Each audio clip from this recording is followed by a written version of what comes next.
So what is the link between testosterone and the heart? So what are some of the signs of low testosterone?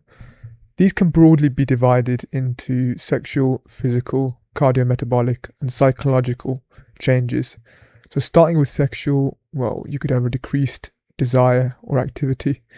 You'd have problems with erections. You could have problems maintaining morning or nighttime erections. And what about some of the cardiometabolic changes? Well, you could have more central obesity or an increased body mass index. You can have more fat around the organs, also known as visceral obesity.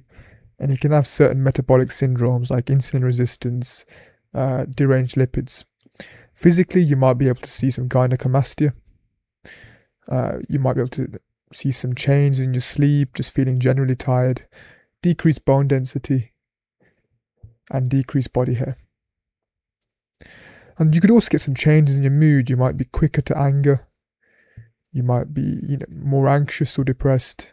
Some people also experience brain fog or decreased cognitive function. If you have any of these signs, it's important to consult with your doctor. Don't try to self-diagnose.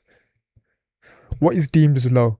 So the consensus is that less than 300 nanograms per deciliter is the cutoff. This is stated by the American Neurological Association. There is some controversy over what some people think should be the cutoff. Some people argue that should be a bit higher, but this is the general cutoff. This has to be done on at least, or demonstrated in at least 2 measurements, and you also need to have accompanying classic symptoms, like we mentioned before. For example, low sexual desire, difficulty maintaining erections, or sometimes physical signs such as reduced body hair or gynecomastia. So testosterone levels after about the age of 30, they start dropping by about 1 to 2% per year, close to about 1% per year after the age of 30. And here's just a graph at the bottom showing the age in years and the serum testosterone level, which you can see starts to, especially after the age of 30, decline gradually. So there is a link between low testosterone and increased cardiovascular and all-cause mortality. In fact, there's been a paper published by Corona et al., which was a meta-analysis of 70 papers, which showed a clear association between low testosterone levels and increased risk of cardiovascular disease and cardiovascular mortality. There was also an interesting paper about how low testosterone levels predict acute myocardial infarction, which is another word for a heart attack in men with type 2 diabetes. However, in the same paper, when men were stratified into those without having diabetes, the effect of low testosterone in predicting acute myocardial infarction was more marginal, and this could suggest that diabetes was an effect modifier in this paper.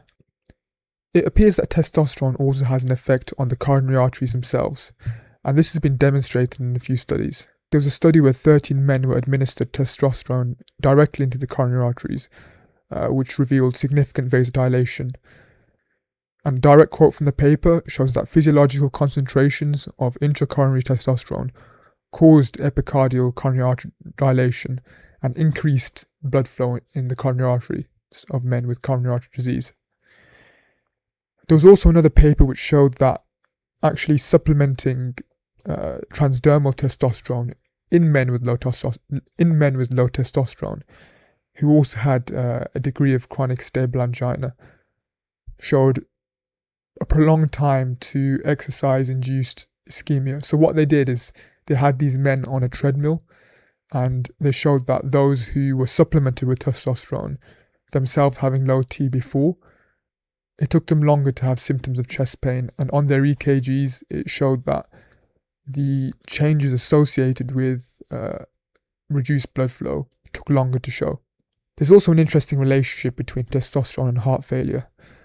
There was an interesting meta-analysis on testosterone supplementation in men with low testosterone and heart failure with reduced ejection fraction, showing that the men who had testosterone supplementation showed improved outcomes such as a 6-minute walk test and improved VO2 max. Now, is testosterone replacement therapy risky for the heart or no? Well, this brings us to the all-important Traverse trial, which randomly assigned men to receive daily transdermal testosterone gel or placebo gel. Now, these men were of low testosterone at baseline, and the outcomes showed that there was no significant difference between the cardiovascular endpoint occurring in the testosterone group or the placebo group. Some cautions: this trial revealed that there was a slightly increased risk of pulmonary embolism in those receiving testosterone replacement therapy. There was also an increased risk in non-fatal irregular heart rhythms, such as AF. And we must also note that these patients were replaced to normal levels. Direct quote, dose was adjusted to maintain levels between 350 and 750 nanograms per deciliter. These are not the levels that you see certain characters in the fitness sphere use as testosterone replacement therapy, whereas they're really just blasting testosterone way above these levels. What are some of the contraindications to testosterone replacement therapy? Well, a hematocrit above 54%. So this is just broadly a measure of how densely packed the blood is with red blood cells. And as this increases, you have a higher risk of stroke and heart attack. Male breast cancer is also contraindication, as well as prostate cancer, or even a suspicious prostate nodule. There's some evidence that significantly increasing testosterone levels can worsen pre-existing severe sleep apnea, so this is also a contraindication. And of course, a desire to have children is also a contraindication, as testosterone replacement directly suppresses spermatogenesis. So when looking at the data, it's important to consider whether the relationship between low testosterone and cardiovascular outcomes is an association, or is there a causal relationship? And this is difficult to determine with just observational studies. Low T, for example, could be a marker of poor physical health. It may be quite easy to get into a vicious cycle of low testosterone leading to poorer exercise capacity, reduced willpower, reduced willingness to exercise, and poorer diet choices. However, it is interesting that the interventional study in which heart failure patients received testosterone replacement therapy did go on to show improved outcomes in exercise capacity and walking distance. Furthermore, the Traverse trial showing the safety of TRT regarding composite cardiovascular outcomes when men were replaced to normal levels reassures us a bit of the safety of testosterone replacement in those who need it. With any medical therapy, close supervision is important with your doctor. With testosterone replacement therapy, regular lab works, checking the full blood count and the hematocrit, the blood pressure, and cardiac markers such as an EKG or an ECG and regular echocardiograms would be useful to ensure that all parameters are appropriately supervised. And as always, thank you for watching. Stay tuned for the next video.